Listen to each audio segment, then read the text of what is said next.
So hello and welcome once again to On the Go with the Glen Advantage team. I'm your host, Marcia Glenn, and today we are at the Fairport Village Hall with our mayor here in Fairport, Julie Domaratz. So I'm hoping you can kind of introduce yourself and give us some background. Sure. I'll give you the quick version. Okay. I've been mayor for approximately 5.5 years. I'm on my second term. I'm the first female mayor in the Village of Fairport's history, so we've crossed that milestone. I grew up here in the Village of Fairport and attended Fairport School System, Fairport High School, left for a little while, and my husband and I moved back into the village, into the house that I grew up in 2015. And it's great being back in the Village of Fairport. I love this community. My limited work history, I've done everything from working with Xerox in a technical capacity and a marketing capacity to I am a 500-hour certified yoga instructor. Okay. I'm a holistic health coach. I'm sure we can find, I'm a grandma. Okay, that's good news. That's great news. A dog mom and a cat mom. How's that? That's excellent. That is excellent. So, you've been mayor since 2018, correct? I was elected in 2018. Okay. My term began January 1st, 2019. And you go until, the term goes until? December 31st, 2026. That's excellent. So, congratulations. Thank you. That's very cool. So, the Village of Fairport, it's surrounded by the town of Perrington. Correct. And it's on the beautiful historic area canal, which has so much activity that's going on. It's one of the big pluses in terms of the community itself and being in Fairport. It's one of the biggest draws within Fairport itself, I think, besides just the actual living within the community itself. So the population, as I understand it, is about 5,500. Plus or minus a couple hundred, and you're right on the money. Okay. And from a real estate perspective, about 70% approximately is true home ownership within the village itself, with about 30%, then the remaining 30% rental. Correct. Okay. It's been named in Money Magazine, which this I think is very cool, as one of the best places to live. And it's been ranked in a top 100 places to live list. So there's all kinds of things going right here in Fairport for sure. It's being recognized across the country, apparently, top 100 places to live. That's phenomenal. I couldn't agree more. Yeah, I know you can. The area is alive with easy access to the Erie Canal. You got walking trails, hiking trails, parks, great restaurants, festivals that are a big draw. I mean, I think you draw probably some of the largest number of people to each and every one of the festivals that takes place here, because it's done in such a creative and well-managed and welcoming fashion. I agree. So can you kind of tell me a little bit in terms of what's happening in Fairport? There's been so much growth over the past few years. It's phenomenal. I think one of the most important things to consider is when you look at a community, look at how committed they are to investing in the community itself. We have spent the past 6 or 7 years, it started before I came along, and we've tried to really continue down that path of investment in our community. And even when the lift bridge was in the opposition and we ran into COVID and things were shutting down, what I would tell people is we are not shut down in the village. A lot of infrastructure work continued on. And when I say infrastructure, it's creating spaces where people want to be. We've had a project on the northwest bank of the Erie Canal. So if you look at Main Street as north and south and the canal running east and west, the northwest bank had a big revitalization. That finished roughly, that was about 2021, 22. Prior to that, we had the southwest bank, and we just spent some time working on the southeast bank, and there'll be more work and more reconstruction happening there over the next few years. But during that period when COVID was really shutting down communities, we created a pedestrian-only corridor on essentially a street to nowhere. It was Liftbridge Lane West, which went to a parking lot, and it kind of was a trailhead that connected into the Erie Canal Trail. That is a pedestrian and biking area now. There's all kinds of seating that the village has provided so that it's almost a little bit like a street party atmosphere. And it's really made that downtown corridor become alive. Our bridge had a multi-million-dollar investment by the Canal Corporation to install colored lighting that gets changed along with other landmarks across the state, thinking the Empire State Building, Niagara Falls.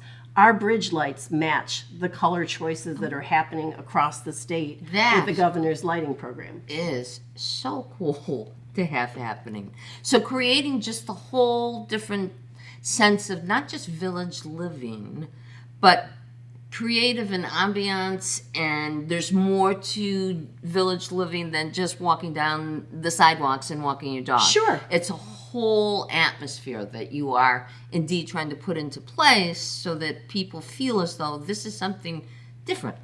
When I talk to people about our community, I will exclaim, there's nobody taking measurements these days, but our goal is to make this community the most walkable community across New York State.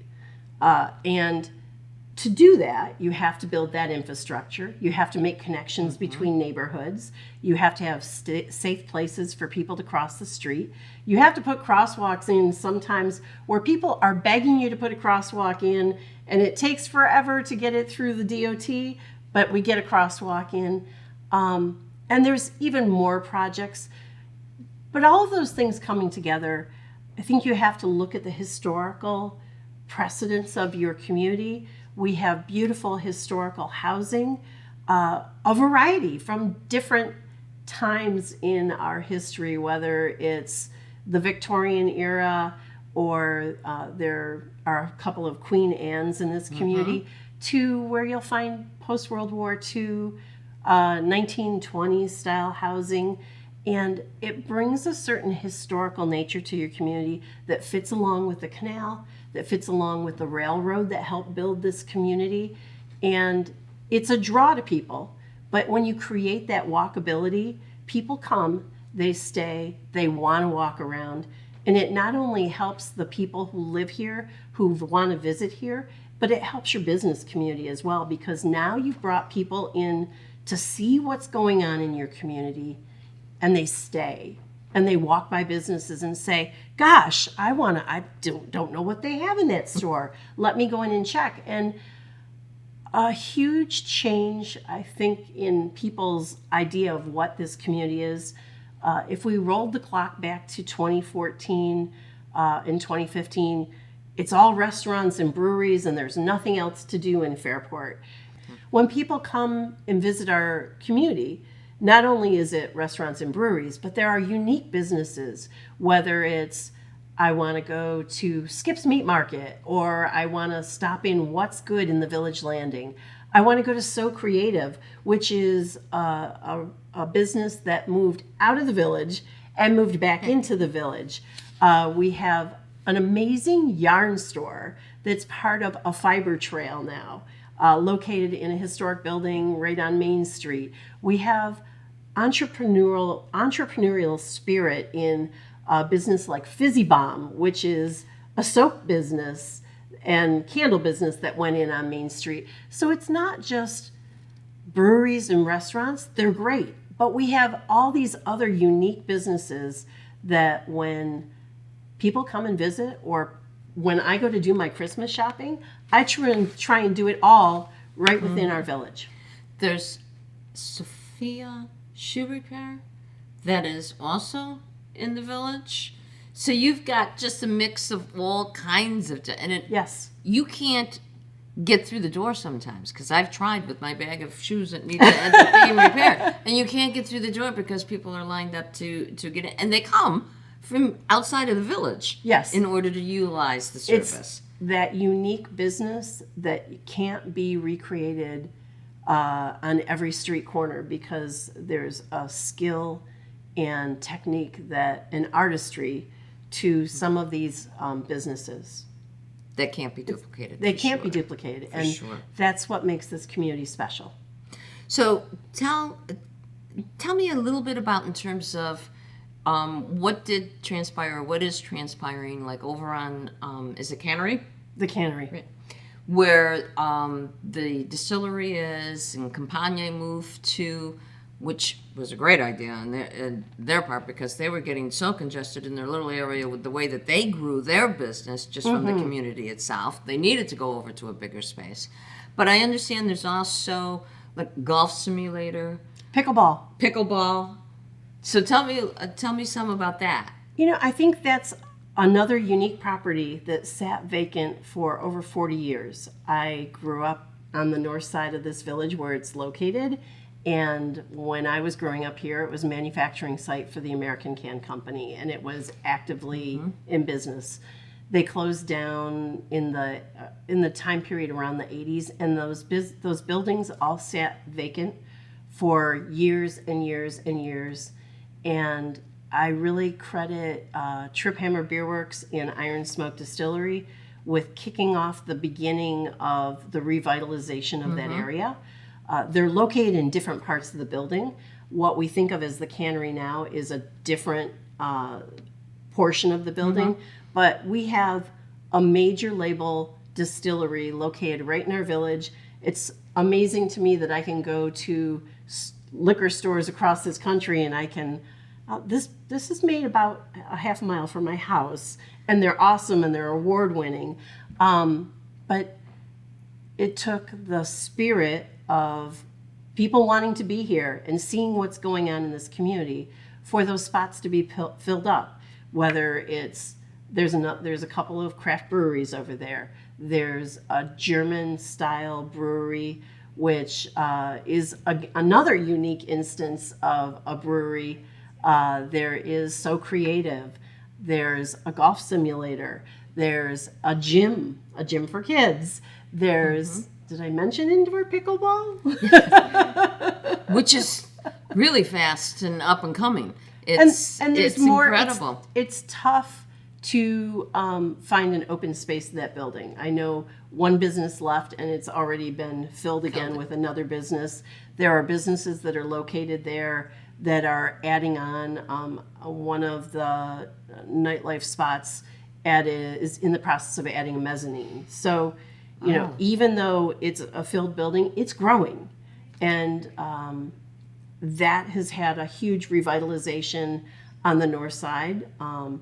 And the neighborhoods behind it, where those used to be the starter homes that were less expensive in the marketplace over on DeLand Park A, DeLand Park B, and Parse Avenue, those are all being filled up, and it's amazing to walk around this community and all of a sudden knocking on doors and talking to people. There's all these families with young children over there. And it's like a rebirth of our community. It's definitely a rebirth. Well, speaking from a real estate point of view, which is where I come from, obviously, the values and the value of living within the village itself has increased substantially over the past 5 years. The values of home, I mean, people can rely on the equity within their homes to actually be there and remain there, and they are experiencing a plus when they turn around and sell. Not so much for our poor buyers who are coming in necessarily, but I think the inventory may end up changing up a bit so that we'll get a little bit more inventory, but it speaks volumes to the wealth that's located within this community that has so many people wanting to be here. I mean, I have clients that they won't go anywhere else. I have to wait for the house to come up for them to be able to purchase, but they will not be located anywhere other than in the Village of Fairport. That's So an that's amazing thing to hear. huge in terms of everything that has happened within the village itself. Tell me, if you can, please, did we talk a little bit as far as the Village Main Street, the Streetscape plan?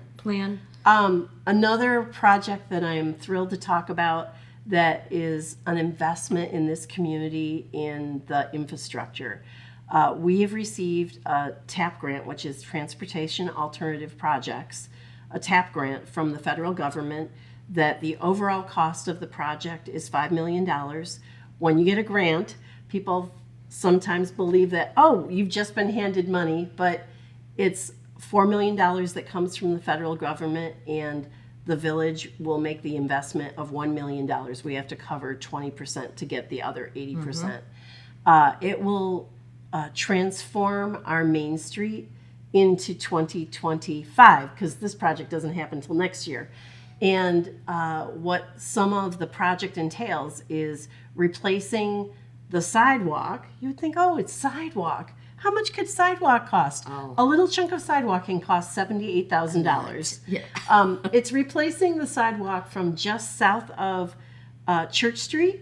I point this way because that's the south end of the village, to the north end of the village, which is north of just about DeLand Park A. So it's across the railroad tracks and starting to go back up the hill towards Whitney Road.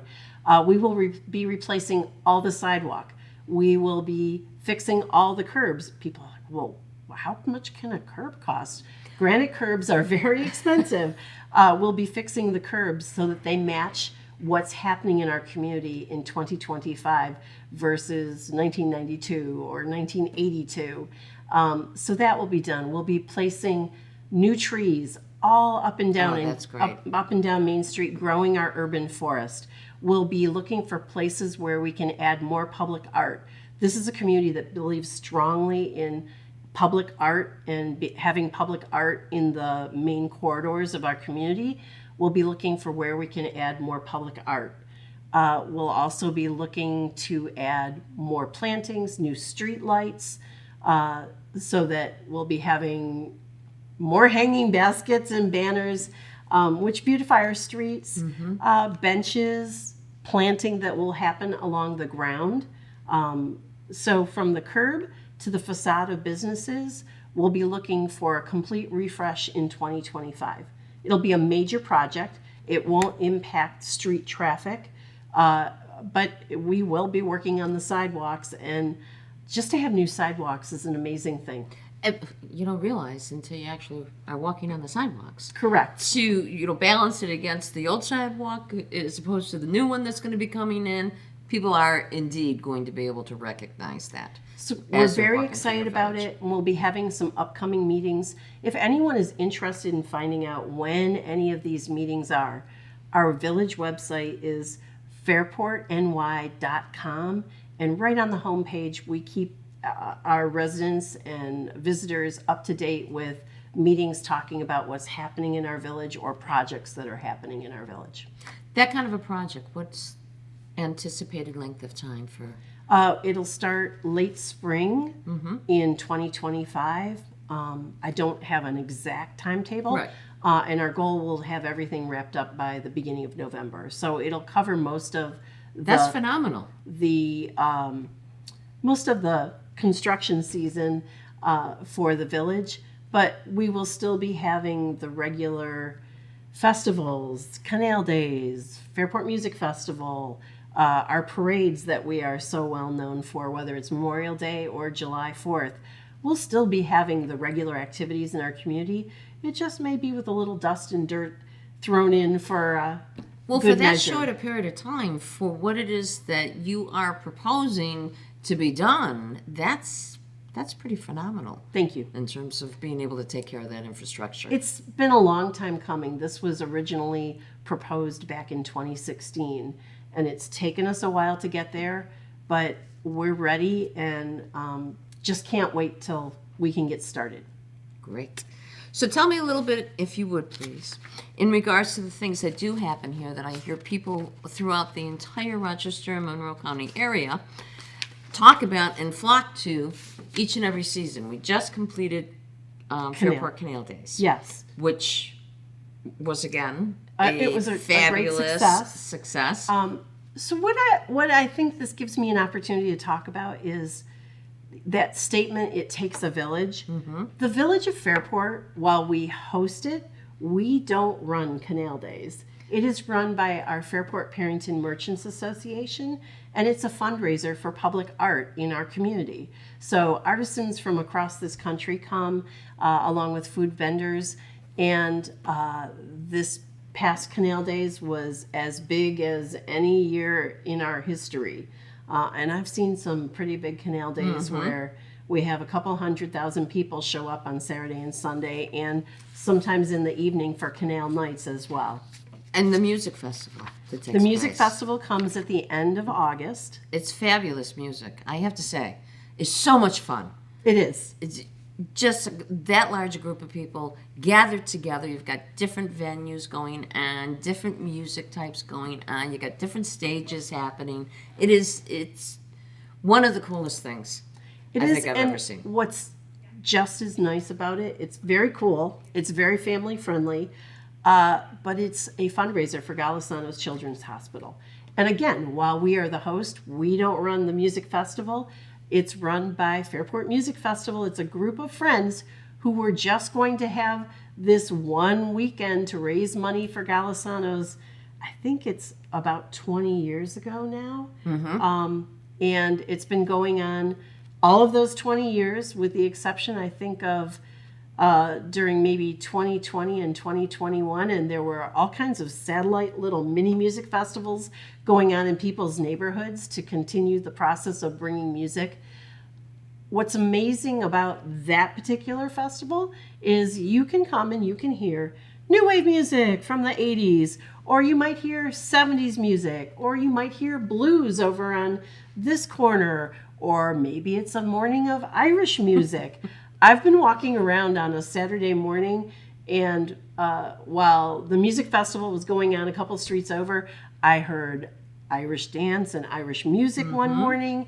And then when I walked over to another part of Main Street, I heard other types of music. And our village loves music, and we love the Fairport Music Festival. Well, not only the village loves it. Everything surrounding the village Yes. and extending out into Monroe County loves it. Yes. You have such a draw in regards to those. So I just have to say, let me read one quote that we got here from someone who's just new into the Fairport market in terms of a restaurant. I believe his restaurant is called Country Roads. And the manager of that new restaurant was very much open to this quote, and I'm quoting his words: "Fairport is an absolute jewel. Everybody here has been so kind, so welcoming, so friendly. People just talk to you. And I love that community sense. It's so wholesome and so beautiful. That has to make you proud, both as a resident and the mayor." Absolutely. It makes me incredibly proud. It speaks to the people who live here, the people who visit here, and a place where I want to make sure I give credit to before we finish today that I know influences that are the people who work in this village. Our village staff, whether it's our DPW team or our Fairport Electric team or our village planner, our code enforcement officer, Megan, our clerk treasurer downstairs, who sees people from the community every single day. I think it's important to realize that it's not just me, it's not just the village manager. As I just said, it really does take a village to make a successful community, whether it's the organizations, the Merchants Association, or our Office of Community and Economic Development. They all play a role in helping this community to become and to prosper in what they are. So along with all those wonderful things, there's also, I know one of the main things that I hear a lot from the clients I work with Sure. in terms of real estate needs is always, tell me about Fairport Electric. What does that mean to me? What does that mean in regards to the utilities that I'm going to be utilizing for my house? So, if you could kind of fill us in a little bit. I'll give you the short version of Fairport Electric. Fairport Electric is a municipal power company that we are not a generator. We are a distributor of power. And I can speak to the fact that more than half, so about 85% of our power comes hydroelectric from the Niagara River. So we are very focused on electric and affordable electric. And the district for Fairport Electric, or Fairport Municipal Commission, is not just the Village of Fairport. But it's a big selling point to be in the village or to have a business in the village. We also cover a large portion of the town of Perrington, and I can actually say, you mentioned that there are about 5,500 residents in the Village of Fairport. I believe we have about 18 to 20,000 ratepayers in the town of Perrington. So they well exceed what's happening in the Village of Fairport. But together, Fairport Electric provides distribution of electric to this area. And while people still will have to go to some place like Rochester Gas and Electric to get their gas, we can provide a lower rate on that electric service.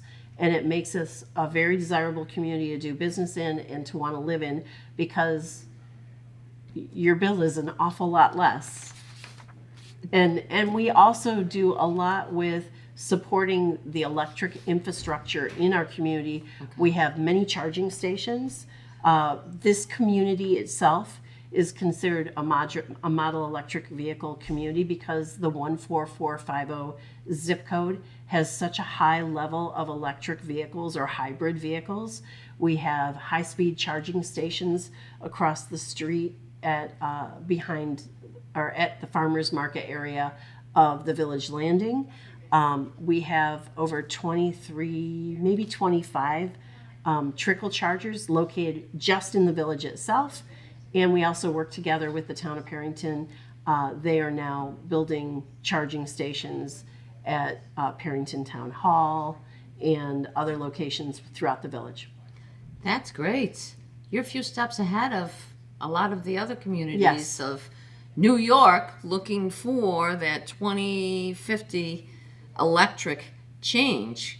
That's fabulous. It's a challenge, and that challenge accepted. Yes.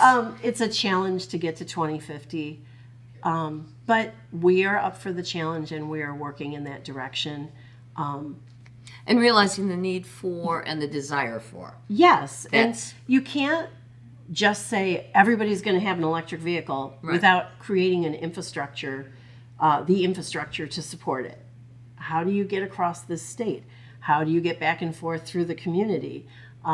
So that's really important to us, protecting our environment and working to support the environment and to slow climate change or global warming, whatever you'd like to call it this week.